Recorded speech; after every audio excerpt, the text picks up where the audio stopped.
Today, we're doing a best friends tag.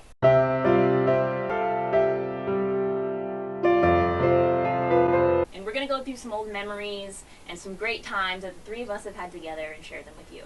The first question is, how and when did you meet? I met Stephanie in kindergarten. The story, as I remember it, is I was sitting on the floor with the cool kids, and she was sitting at the lunch tables with the not cool kids. All by myself. She came over, and we decided to play at recess together, and I was like, you know what, I am digging the vibe between the two of us. I like this dynamic quite a bit. I think we should be best friends.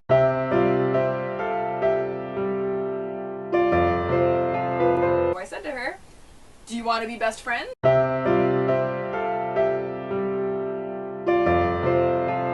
And behold, it worked out, and we've been best friends ever since. Fun fact, I went home that day and told my mother that I made a new friend and her name was Stephanie, and my mom said, oh, I know her.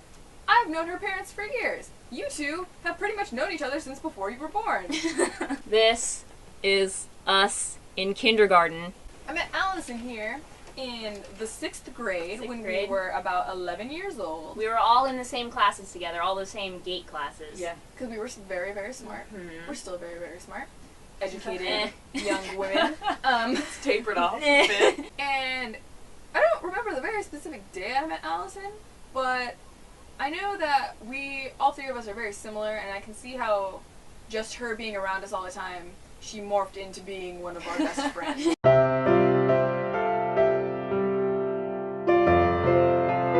All the other girls were mean, and I cried a lot, and you guys accepted me as the girl who cried a lot. You fit, with us very well. You fit right in. Instantly. And I'm not sick of you guys. I am not sick of you either yet. I don't think I'll ever be sick of you guys. Nope, I don't think so. One of my definitely stand-out-ish memories of them is they used to walk around campus, and they say that they used to only do it in the lunch lane. They totally did it more. Was that they did hand puppets. Handy and Hando? Handy and Hando. And they had this whole world of hand puppets that they did back and forth. Probably the cringiest thing I've done in my life. You remember, my name is Mr. Molino. Yes. Molino. I am a very good dancer. I love to sing. I love to dance. I love to dance. Mr. Molino. Mr. Molino. Mr. Molino. Mr. Molino. Molino. Molino. My name is Mr. Molino today. Anyways, what is your favorite memory of each other? There's so many memories I have with these two. A more recent one would be that for Stephanie's birthday, we went to a local amusement park, which is rickety and old. I'm not gonna say the name. Screaming metal, death metal trap. Death metal traps. The shocks on the rides have not been updated since 1975. That's my favorite amusement park. I'm saying facts. Fact. But we spent the day there, and it was a lot of fun, and I was very, very broke at that point, and I had $2, and I spent that $2 on a toy where you could squeeze the handle, and a shark at the end of a stick would bite things. And I named him Clark the Shark, and I spent the entire day with him, talking in a ridiculous voice, opening his mouth and closing it on my friends.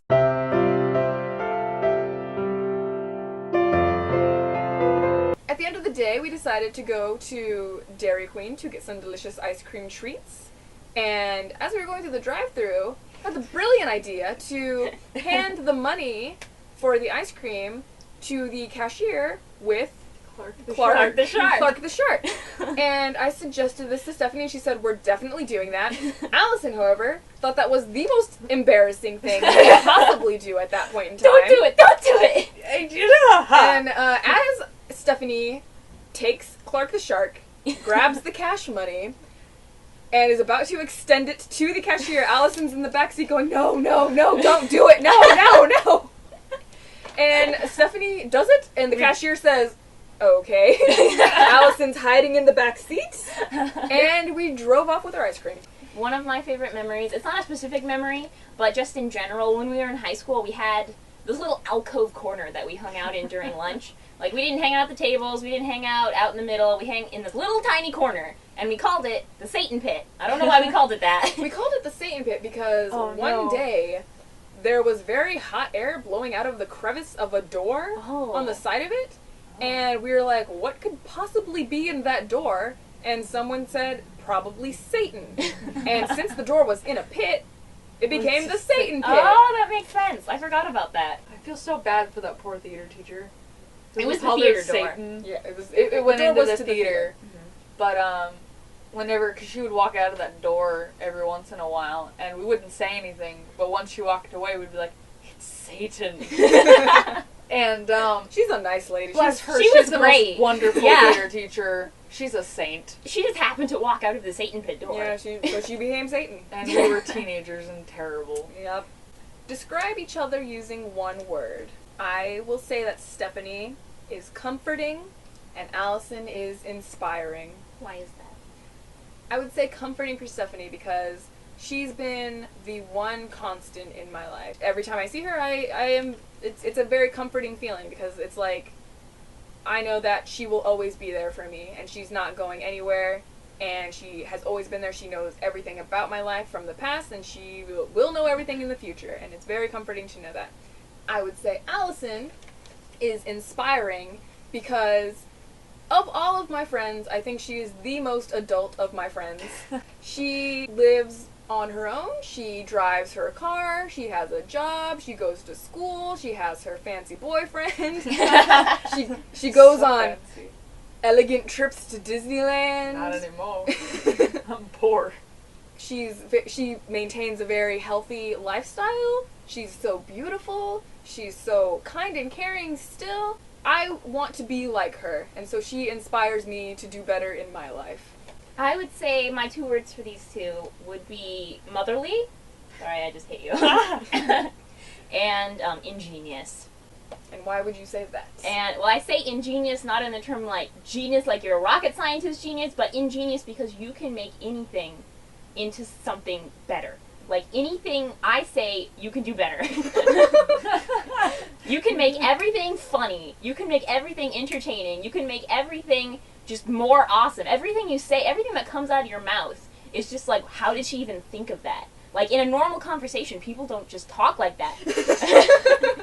You have to think about things like that for hours and then say them. But she just has them. She just has those things. Thank you, Stephanie. Ready. Thanks. And Allison, I would say motherly because she just cares for other people so much. And you're so caring about everybody. Anybody could come to you and you would talk to them and you would care for them. And you would take care of everybody because you love people so much. You have so much love in your heart, Allison. And you give so much to other people and don't really expect that much back. For you two, Melissa, you're funny. And I think for you, you are strong and resilient. You get 2 words. Feeling generous. You know, Melissa, you have a way with when things are rough and when things are bad, you can make them better. You make people laugh, and you just have a way with making people feel better. Whether you are going through a hard time, even when things are hard for you, I know that you tend to just want to make people laugh instead of saying how terrible things are. Stephanie, you are resilient and you are strong, and you have been dealt a hand that most others wouldn't want to deal with, and that most others would have crumbled a long time ago. And I admire you for that. It's really good. Thank you. You are the picture of resilience and what it means to, keep going and to have determination and to stay strong. And I would say that I love about you that I can tell you anything and you will understand it. I can tell you whatever I want and you will not judge it, and you will give me honest feedback. There will be no shenanigans in our conversation. You tell it like it is and you're nice about it, and I can tell you and I feel okay telling you everything. And Stephanie, going back to it, you're so strong and so you're pushing forward. You're going for it. And even though you go through these things, you get right back up and you play your handbells and you go to the library. And you're so kind and funny and sweet still, and it's so admirable, and I love you. I love both of you. I love you, Melissa. I love you, Stephanie. Aww. Favorite inside joke. So, I have about 7 million with Stephanie because we will turn anything into an inside joke because we'll just repeat it and repeat it and repeat it over time until it does become an inside joke. And I think the best example I can say of that is one day while we were in the backseat of her parents' car, I saw a poster for a local man running for city council or something, and it was just a bright orange poster that said Zellerbach, because that was his last name. In my head, I thought this was a very silly last name, and I wanted to mess with Stephanie, so I just said Zellerbach, and then I poked her. And she said, "What?" And I just kept doing it until she saw the Zellerbach sign. And then, that year, because he was running for city council, those posters were everywhere. Everywhere. And every time we saw a poster, we had to poke. Zellerbach. We had to Zellerbach the other person. Zellerbach. And is what we did. We just Zellerbach the other person until he stopped running and we stopped seeing the posters. And it still comes up every now and then. Yeah. My favorite inside joke with Allison is me and Allison go to a lot of concerts together. And a lot of the concerts are in, like, LA or San Diego, and so it's a long drive away from where we are. And as I'm sitting in the car, my bottom will start to feel very sore. And so I will say in the whiniest child voice that I can say, I will say, "My butt hurts." And Allison will make fun of me and say... Well, at first it was, I'm sorry, I didn't realize I was driving around with my 10-year-old brother. I'm tired. I'm hungry. When can we stop? I'm thirsty. And so now I say it all the time when we drive anywhere. My favorite of the two of ours is the banister. Because when we were in high school, she thought it would be so funny to trick one of our friends into thinking that a baby sheep was called not a lamb, but a banister. And you know what a banister actually is? It's the railing on a staircase that goes up to a second story of stairs in a house. Yeah, that's what a banister is. And she tried to convince people that a baby sheep was called a banister. Okay. And people actually fell for this. And then she convinced me, the very first time it started, she convinced me that the railing along the ceiling, like the beam of the ceiling, that was called a banister. And so I started to say everything was a banister. Uh-huh. If I didn't know the word for it, I would call it a banister, and people will just believe that, because nobody knows what a banister is. I genuinely believe that banister was the other name. Was a baby sheep? What? For real? What? Until just now. It works. You did it. Good job, man. Oh my god. Like, honestly, just now, when you guys were like, it's a joke. Oh no. Are you serious? I'm gonna go home. Oh my god. So now basically everything we do is a banister. I put decals on shirts that say banister. She gives me stuffed sheep. Yeah, I give her banisters all the time. She gives me banisters. For you, Melissa, I think when we used to do Umbridge jokes, we were really into a Harry Potter musical, and in it, in the Harry Potter sequel, they portray Professor Umbridge. The guy who plays her is a guy, like 6 foot and extremely Hunk muscular.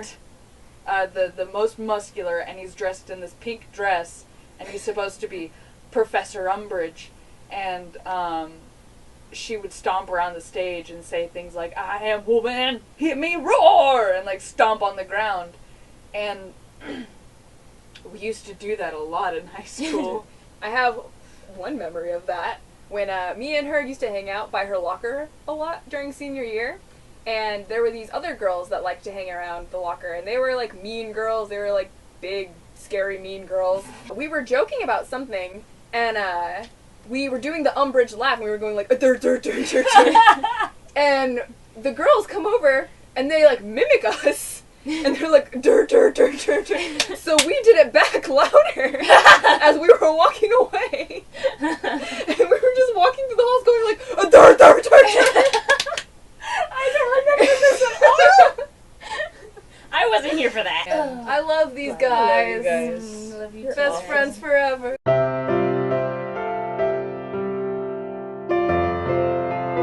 Yeah.